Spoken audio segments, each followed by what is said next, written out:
Love जिहाद जैसे मुद्दों को लाकर क्या पार्टियां सियासी रोटी सेकने में लग गई हैं और क्या वास्तव में इसका पड़ेगा असर? आगे क्या होना चाहिए ताकि दोबारा कोई श्रद्धा किसी आफताब का शिकार नहीं बने? कई ऐसे सवाल हैं जिसको लेकर हम चर्चा करेंगे। खास मेहमान जुड़ चुके हैं, उनका तारुफ आपसे करवा देती हूं। हमारे साथ इस वक्त संगीत रागी जी पॉलिटिकल एनालिस्ट के रूप में मौजूद हैं। विनोद बंसल जी स्पोक्स पर्सन विश्व हिंदू परिषद के हमारे साथ जुड़ चुके हैं। हाजिर खान है, इस्लामिक स्कॉलर है, हमारे साथ मौजूद हैं। मौलाना साजिद रशीदी जी हैं, प्रेसिडेंट हैं आप ऑल इंडिया इमाम एसोसिएशन के।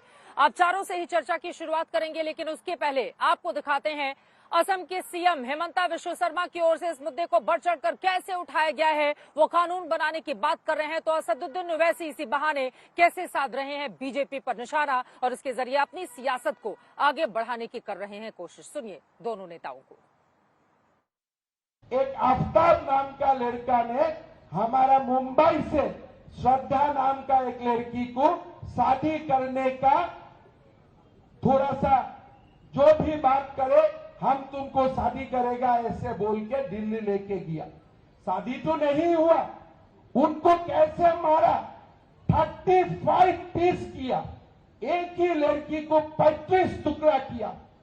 और क्या क्या जानते हैं, वो लड़की का जो मेरा बहन है, आप लोगों का बहन है, उनको फ्रीज में डाल दिया।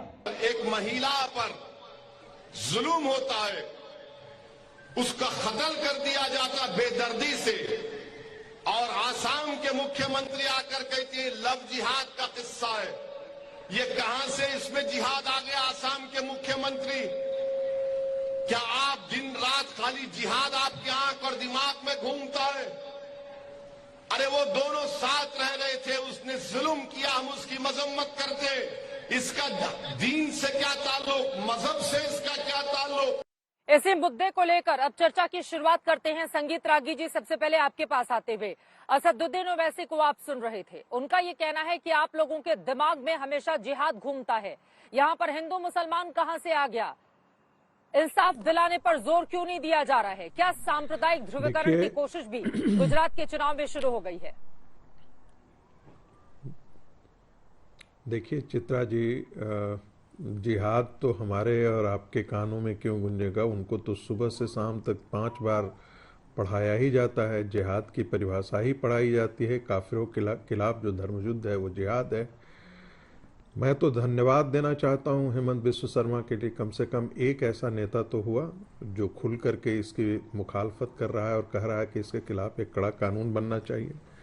लव जिहाद एक बहुत बड़ी सच्चाई है और इसको सबसे पहले तो उठाया चर्च ने उठाया, केरल में चर्च ने उठाया था। इसके बाद इंग्लैंड में इसके बारे में जिक्र किया गया, इसके बाद फ्रांस में इसका जिक्र आया, भारत में तो हिंदू समाज ने तो इसको बहुत बाद में उठाया। देखिए ये एक इस्लामिक थियोलॉजी का हिस्सा है और इस्लामिक थियोलॉजी के अंदर दारुल हरब और दारुल इस्लाम का कॉन्सेप्ट है, जिसमें जहाँ पर इस्लाम का शासन नहीं है हम उसको इस्लाम के शासन में लाने के लिए अपनी डेमोग्राफी को, अपनी रिलीजियस डेमोग्राफी को कैसे बढ़ाएं उसका है।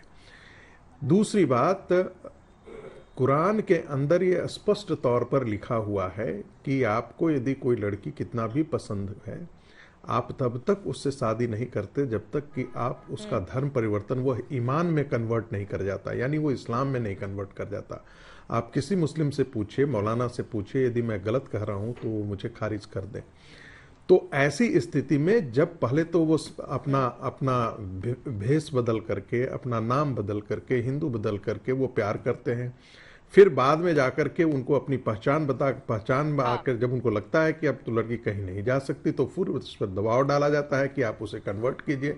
जब नहीं कन्वर्ट होता है तो फिर उसको मार डाला जाता है। हमारा सवाल यह है कि सलमा क्यों नहीं कटती है, श्रद्धा ही क्यों हमेशा कटती है, अंकिता ही क्यों कटती है, शशि क्यों हमेशा कटती है? दूसरी बात, ऐसा रिवर्स पोजीशन सोशल इक्वेशन में क्यों नहीं होता है? यदि एक हिंदू समाज का लड़का हो और मुस्लिम समाज का लड़की है तो मुझे बताइए कि कितने ऐसे पैटर्न आपको इस देश में दिखाई देते हैं। और ऐसे कल कम से कम 10 ऐसे पैटर्न दिखाई दिए हैं, एक दिन के अंदर इस प्रकार की घटनाएं जिक्र में आई हैं।